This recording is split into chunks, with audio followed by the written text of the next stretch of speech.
big are the risks if I don't have my child vaccinated? The risks are significant.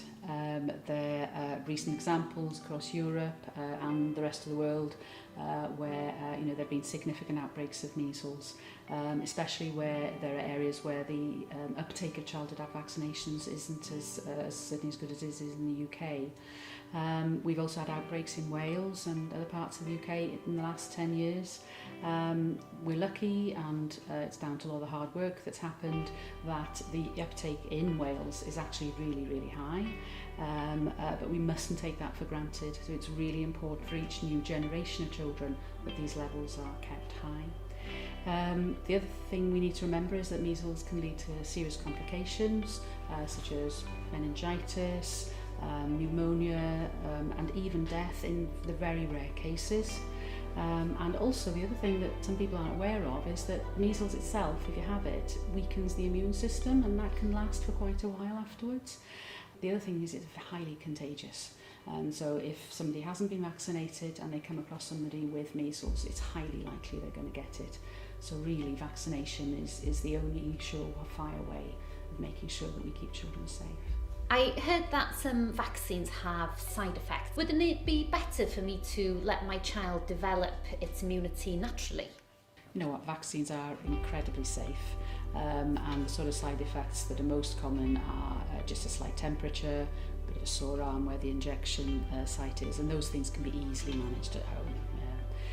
More serious reactions, allergic reactions, do occur, but they're very rare, or we'd always have the equipment to deal with things like that. However, the risks of not vaccinating far outweigh the risks of receiving vaccination. Is it possible for my child's immune system to be overloaded by vaccines? Why are they all given together? Well, there's a very good reason for that. It's not possible to overload the immune system. We're all in contact with millions of germs every day, and we manage to withstand that, to deal with that. Combination vaccines, which is what you're referring to, have been developed to reduce the number of injections that we need to receive at any one time, and of course the associated pain and discomfort that goes along with that. So it is the best way to do it. And for the parents as well, it's not? Yes, that's absolutely right. Vaccines contain stuff like aluminium. Can that be harmful to my child? Vaccines are basically designed to give your child maximum protection. So things like aluminium are there for a reason. The key thing is the dose.